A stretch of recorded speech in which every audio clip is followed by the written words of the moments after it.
ಫೋನಲ್ಲಿ ಇದು ಮಾಡೋ ಇರುವಾಗ ಆಷಾಢದ ಪೂಜೆ ಆಗಿತ್ತು. ಯಾಕೋ ಅದು ಬೆಳಗ್ಗೆ ಎದ್ದಿದ ತಕ್ಷಣ ನಮ್ಮಮ್ಮ ನೋಡಿದ್ರು. ಅವರು ತುಂಬ ಬಾಧೆಯಲ್ಲಿದ್ದರು. ಯಾಕೋ ಗೊತ್ತಿಲ್ಲ, ಯಾವತ್ತೂ ಎಲ್ಲೂ ಹೋಗ್ಬೇಕು ಅನಿಸಿಲ್ಲ. ಬೆಳಗ್ಗೆ ಆಗಿದೆ 9-10 ಗಂಟೆಗೆಲ್ಲ ನಾವಿಲ್ಲಿ ಬಂದು ಅವತ್ತು ಏನೋ ಹಿಂಗೆ ಸಂಕಲ್ಪ ಮಾಡ್ಕೊಂಡು ಇಲ್ಲಿ ಹೋದ್ರಿ. ಆಯಿತು ನೋಡೋಣ ಮಾತ್ರೆ ಎಲ್ಲ ಹೇಳ್ಕೊಂಡು ಇಲ್ಲಿ ಹೋದ್ವಿ. ಅದಾಗಿದ್ದು 1 ವಾರ 2 ವಾರದಿಂದ ನಾವು ಅಂದ್ಕೊಂಡಂಗೆ ಆ ತಾಯಿ ಮುನ್ನಡೆಸ್ತಾ ಇದ್ದಾಳೆ ಅಷ್ಟೇ. ಏನಂದರೆ ಫಸ್ಟು ಏನು ಇದು ಮಾಡಿದ್ರೂ ಆಗ್ತಾಯಿರಲಿಲ್ಲ.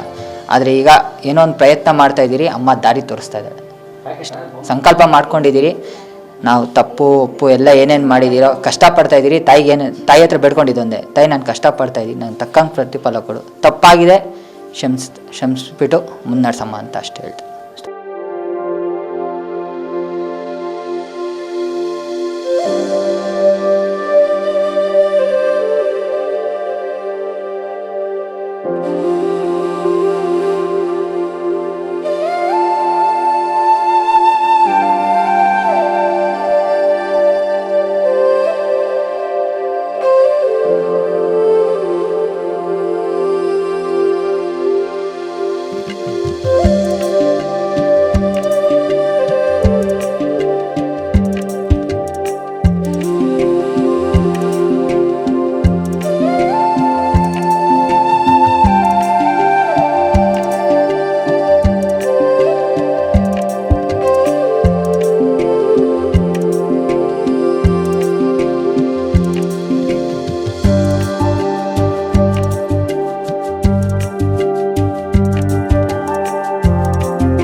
PT ಚಾನಲ್ನವ್ರಿಗೆ ನಮಸ್ಕಾರ. ಇವತ್ತು ದೇವ್ರ ಬಗ್ಗೆ ತಿಳ್ಕೊಳ್ಳೋಕೆ ಬಂದಿದ್ದೀರಾ. ಇದು ಅಮ್ಮ ಸಮಯಪುರ ಅಮ್ಮ ಮಾರಿಯಮ್ಮಂದು ಇದು ಅಮ್ಮಂದು 108 ದಿವ್ಯದೇಶದಲ್ಲಿ ಒಂದು ಇದು ತಿರುಚಿಯಲ್ಲಿ ಇರೋದು. ಆ ಅಮ್ಮನ್ನ ಇಲ್ಲಿ ತೊಗೊಂಡ್ಬಂದು ಪ್ರತಿಷ್ಠಾಪನೆ ಮಾಡಿ 25 ವರ್ಷ ಮೇಲೇ ಆಯಿತು. ನಮ್ಮ ತಾಯಿಯವರು ರಾಜೇಶ್ವರಿ ಅಂತೇಳಿ ಅವರೇ ನಡೆಸ್ತಾ ಇದ್ದಿದ್ದು. ಅವರಿಂದ ಎಲ್ಲರಿಗೂ ತುಂಬ ಜನಕ್ಕೆ ಒಳ್ಳೆಯದಾಗಿದೆ. ಅದನ್ನು ನೋಡಿನೇ ನಾವು ಕಲಿತವರು. ನಮ್ಮ ತಾಯಿ ಮಾಡಿದ ಕರ್ತವ್ಯನ ಇವಾಗ ನಾವು ಮಾಡ್ಕೊಂಡು ನಡ್ಸ್ಕೊಂಡು ಹೋಗ್ತಾ ಇದ್ದೀವಿ. ಏನೋ ಅವ್ರು ಹೇಳ್ಕೊಟ್ಟಿರೋ ಒಳ್ಳೆ ದಾರಿನ ನಮ್ಗೆ ಒಳ್ಳೇದಾಯಿತು, ನಮಗಾಗಿರೋ ಒಳ್ಳೆಯದು ಎಲ್ರಿಗೂ ಒಳ್ಳೇದಾಗಲಿ. ಈ ಜಗತ್ತಲ್ಲಿ ಎಲ್ಲೆಲ್ಲೂ ಯಾರ್ಯಾರಿಗೆ ಏನೇನು ಕಷ್ಟ ಇದ್ದರೂ ತಾಯಿ ಹತ್ರ ಬಂದು ಬೇಡ್ಕೊಂಡ್ರೆ ಎಲ್ರಿಗೂ ಒಳ್ಳೇದಾಗಿದೆ, ಇನ್ನೂ ಒಳ್ಳೇದಾಗುತ್ತೆ, ಆಗ್ತಾ ಇರಬೇಕು ಅನ್ನೋ ಒಂದೇ ಉದ್ದೇಶಕ್ಕೆ ಅಮ್ಮನ ಸೇವೆ ಮಾಡಿಕೊಂಡು ಬರೋವ್ರಿಗೂ ಒಳ್ಳೇದು ಹೇಳ್ಕೊಂಡು, ಇಲ್ಲಿ ಯಾವುದೇ ಥರವಾದ ದುಡ್ಡು ಕೊಡಿ, ಅದು ಮಾಡಿ, ಇದು ಮಾಡಿ, ಮಾಯ ಮಂತ್ರ ಯಾವುದಿಲ್ಲ. ಇಲ್ಲಿ ಬರೋರು ಹರಕೆ ಹೊತ್ಕೋಬೇಕು, ದೇವ್ರಿಗೆ ನಿಂಬೆಹಣ್ಣು 11 ರೂಪಾಯಿ ಇಟ್ಟು ಕಾಣಿಕೆ ಕಟ್ಟಬೇಕು.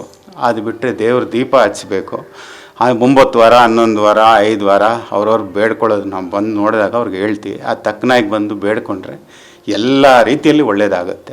ಅದು ಯಾವುದೇ ಆಗಲಿ ಅವರವರು ಬಂದು ಬೇಡ್ಕೊಂಡಾಗ ಅವ್ರವ್ರಿಗೆ ಗೊತ್ತಾಗುತ್ತೆ. ಸುಮ್ಮನೆ ಬಾಯಲ್ಲಿ ಹೇಳೋದ್ರಿಂದ ಏನು ಗೊತ್ತಾಗಲ್ಲ. ತಾಯಿ ಜೊತೆಗೆ ನಾವು ವ್ಯಾಪಾರ ಮಾಡ್ತಾಯಿಲ್ಲ. ತುಂಬ ಜನ ಬರ್ತೀವಿ, ನಾನು ಅದು ಹೋದೆ, ಇದು ಹೋದೆ, ಆ ದೇವಸ್ಥಾನಕ್ಕೆ ಹೋದೆ, ಈ ದೇವಸ್ಥಾನಕ್ಕೆ ಹೋದೆ, ಏನೂ ಆಗಿಲ್ಲ. ನಾನು ಎಲ್ರಿಗೂ ಹೇಳೋದು ಒಂದೇ ಮಾತು, ನಾವು ಮಾಡಿರೋ ಕರ್ಮ ಪಾಪಕ್ಕೆ ದೇವ್ರ ಹತ್ರ ಹುಡ್ಕೊಂಡು ನಾವಾಗಿ ಹೋಗ್ತೀವಿ, ನಮ್ಮ ಕಷ್ಟ ಹತ್ತಿರಲಿ ಅಂತ. ಅಲ್ಲಿ ಹೋಗಿ ವ್ಯಾಪಾರ ಮಾಡೋದು ದಯವಿಟ್ಟು ಅದು ಮಾಡಬೇಡಿ. ಬರೋದು ನಮ್ಮ ಕರ್ಮ ನಮ್ಮ ಪಾಪ ತೀರಿಸ್ಕೊಳ್ಳೋಕ್ಕೆ. ಬಂದು ತಾಯಿ ಹತ್ರ ನಿಧಾನರಾಗಿ ಕೂತ್ಕೊಂಡು ನೆಮ್ಮದಿಯಾಗಿ ಬೇಡ್ಕೊಂಡು ಅವ್ರ ಕಷ್ಟಗಳನ್ನ ಹೇಳ್ಕೊಂಡ್ರೆ ಎಲ್ಲ ಒಳ್ಳೆಯದಾಗುತ್ತೆ. ನಿಮ್ಗೆ ಅಷ್ಟು ಕಷ್ಟ ಇದೆಯಾ, ನಿಮ್ಮ ಕೈಲಿ ಪೂಜೆ ಮಾಡೋಕ್ಕಾಗ್ತಾ ಇಲ್ವಾ, ಪೂಜೆ ಸಾಮಾನು ತರೋಕ್ಕೂ ಆಗಲ್ವಾ, ನಾನೇ ಕೊಡ್ತೀನಿ, ಹೋಗಿ ತೊಗೊಂಡು ಬನ್ನಿ, ದೇವ್ರನ್ನ ಪೂಜೆ ಮಾಡಿಸಿ, ಎಲ್ಲ ಒಳ್ಳೇದಾಗುತ್ತೆ. ಒಳ್ಳೇದಾದವ್ರು ಎಷ್ಟೋ ಜನ ವರ್ಷಕ್ಕೊಂದ್ಸಲ ನಾವು ಹಾಲು ಬಿಂದಿಗೆ ತೆಗಿತೀವಿ. ಆಷಾಢ ತಿಂಗಳಲ್ಲಿ ಶುಕ್ರವಾರ, ಮೊದಲನೇ ಶುಕ್ರವಾರ ಎಷ್ಟು ಜನ ಬರ್ತಾರಂದರೆ ಬೇಡ್ಕೊಂಡು ಒಳ್ಳೇದಾದವರು ಬಂದು ತೆಗಿತಾರೆ. ಹರಕೆ ಹೊತ್ಕೊಂಡು ನಮಗೆ ಈ ವರ್ಷದಲ್ಲಿ ಒಳ್ಳೇದಾಗಬೇಕಂತ ಬೇಡ್ಕೊಂಡು ಬಂದು ತೆಗಿಯೋರು ತೆಗಿತಾರೆ. ಈ ಥರ ತುಂಬ ಜನಗಳು ಬರ್ತಾರೆ. ನಮ್ಮ ಕೈಯಲ್ಲಿ ಆಗಿದ್ದು ಇಲ್ಲಿಟ್ಟು ನಾನು ಮಾಡ್ತಾಯಿದ್ದೀನಿ. ಆ ತಾಯಿ ದಾರಿ ತೋರಿಸಿದ್ರೆ ದೇವಸ್ಥಾನ ಮಾಡಬೇಕು ಅನ್ನೋದಿದೆ. ಅದು ಆ ತಾಯಿ ಬಿಟ್ಟ ದಾರಿ. ಹೆಂಗೆ ಬಿಡ್ತಾಳೋ ಅಮ್ಮ ಹಂಗೆ ಹೋಗ್ತೀವಿ.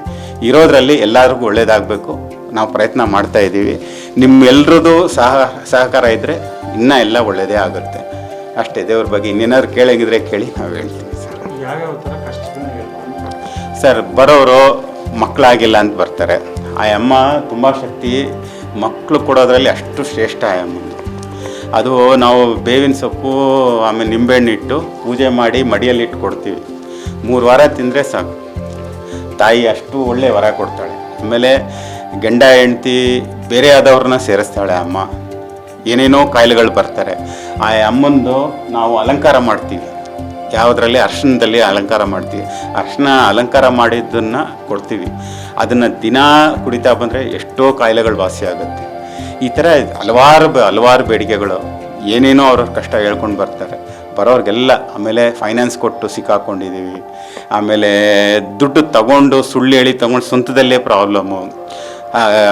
ಅಣ್ಣ ತಮ್ಮಂದ್ರಿಗಾಗಲ್ಲ, ಅಕ್ಕ ತಂಗಿರಿಗೂ ಕಷ್ಟ, ಏನೋ ಅದು ಹೊಸದಾಗಿ ಬರುತ್ತೆ. ಸುಮ್ಮನೆ ಆಕ್ಸಿಡೆಂಟ್ ಆಗುತ್ತೆ, ಚೆನ್ನಾಗಿ ಮನೆಗೆ ಹೋದರೆ ಜಗಳ ಆಗುತ್ತೆ. ಇಂಥದ್ದು ಏನೇನೋ ತಾಪತ್ರಗಳಿದೆ. ಎಲ್ಲ ತಾಯಿ ಇಲ್ಲಿ ಬಂದು ಕೂತ್ಕೊಂಡ್ರೇ ಒಂಥರ ಮನಸ್ಸಿಗೊಂದು ಶಾಂತಿ ಸಿಗುತ್ತೆ. ಯಾರೇ ಆಗಲಿ, ನೀವೇ ಕೂತ್ಕೊಂಡು ನಿಮಗೆ ಅನುಭವ ಆಗಿರುತ್ತೆ. ಇವಾಗ ಇಲ್ಲಿ ಬಂದು ಕೂತ್ಕೊಂಡಾಗ ಏನೇನೆಲ್ಲ ಕಷ್ಟ ಇರುತ್ತೋ ಅದೆಲ್ಲ ಮರ್ತೋಗ್ತೀವಿ. ಇಲ್ಲಿ 10 ನಿಮಿಷನೋ 5 ನಿಮಿಷನೋ ಅರ್ಧ ಗಂಟೆನೋ ಕೂತ್ಕೊಂಡಾಗ ಆ ಮನಸ್ಸಿಗೆ ಶಾಂತಿ ಸಿಗುತ್ತೆ ನೋಡಿ. ಅದು ತುಂಬ ಶ್ರೇಷ್ಠ. ಇಲ್ಲಿ ಆ ಅಮ್ಮಂದು ಎಲ್ಲ ರೀತಿಯಲ್ಲಿ ಒಳ್ಳೇದಾಗಿದೆ. ಒಳ್ಳೇದಾಗಿರೋದಕ್ಕೆ ಪದೇ ಪದೇ ಬರ್ತಾರೆ.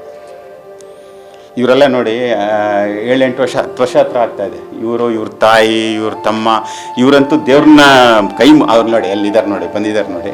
ಅವರು ಏನಂದರೆ ಅವರು ತುಂಬ ಇಲ್ಲಿ ಬರ್ತಾ ಇದ್ದಿದ್ದು. ಅವ್ರ ಮಕ್ಕಳು ಇವರೆಲ್ಲ ದೇವ್ರ ನಂಬಿಕೆನೇ ಇಲ್ಲ. ಏನೋ ಒಂದು ಕೆಲಸದಲ್ಲಿ ಪ್ರಾಬ್ಲಮ್ ಆಗಿ ಆಮೇಲೆ ಒಳ್ಳೆ ಕೆಲಸ ಸಿಕ್ಕಿ ತಾಯಿ ಹತ್ರ ಬಂದು ಬೇಡ್ಕೊಂಡು ಇವತ್ತು ಹೇಳೋದಲ್ಲ, ಪ್ರತಿದಿನ ಬರ್ತಾರೆ. ಅದು ಅವ್ರವ್ರ ಅನುಭವ. ಅದು ಇಲ್ಲಿ ನಾನು ಹೇಳೋದು ಒಂದೇ ಒಂದು, ದೇವ್ರ ಹತ್ರ ಯಾರು ವ್ಯಾಪಾರ ಮಾಡಬೇಡಿ. ನಮ್ಮ ಕರ್ಮ ನಮ್ಮ ಪಾಪ ತೀರ್ಸ್ಕೊಳಕ್ಕೆ ಬರ್ತೀವಿ. ಶ್ರದ್ಧೆಯಿಂದ ಬೇಡಿದ್ರೆ, ಪಶ್ಚಾತ್ತಾಪ ಪಟ್ಟರೆ ಆ ತಾಯಿ ಎಲ್ಲ ರೀತಿಯಲ್ಲಿ ಒಳ್ಳೇದು ಮಾಡ್ತಾಳೆ. ತಾಯಿಗೆ ದುಡ್ಡು ಬೇಕಾಗಿಲ್ಲ, ಹಣ ದುಡ್ಡು ಒಡವೆ ಏನು ಬೇಕಾಗಿಲ್ಲ. ನಾವು ನಿಜವಾದ ಆತ್ಮಾರ್ಥವಾಗಿ ನಂಬಿಕೆಯಿಂದ ಬೇಡ್ತೀವಲ್ಲ, ಅದೇ ಆ ತಾಯಿಗೆ ಬೇಕು. 1 ಮೊಳ ಹೂ ಕೊಟ್ಟರೆ ಸಾಕು, ಕರ್ಪೂರ ಹಚ್ಚಿದ್ರೆ ಸಾಕು. ಇದೇ ಮಾಡೋ ಅದೇ ಮಾಡೋ ಅಂತ ಇದುವರೆಗೂ ಯಾವುದೇ ದೇವರಾಗಲಿ ನಮ್ಮನ್ನು ಕೇಳಿಲ್ಲ. ಯಾಕಂದರೆ ಅವ್ರು ಹಾಕಿರೋ ಭಿಕ್ಷೆ ನಮ್ಮ ಜೀವ. ಈ ಆತ್ಮ ಶರೀರ ಇಲ್ಲಿ ಬಂದು ಬಾಳ್ತಾ ಇರೋದೇ ಅವ್ರು ಹಾಕಿರೋ ಭಿಕ್ಷೆ ನಮಗೆ. ಅಂಥದ್ರಲ್ಲಿ ನಾವೇನು ದೇವ್ರಿಗೆ ಕೊಡೋಕ್ಕಾಗತ್ತೆ ಹೇಳಿ? ಇದು ನಾವು ಬೇಡ್ಕೊಳ್ಳೋ ಅಂಥದ್ದು ತಾಯಿ ಬಗ್ಗೆ. ಓಂ ಸಮಯಪುರ ಮಾರಿಯಮ್ಮ.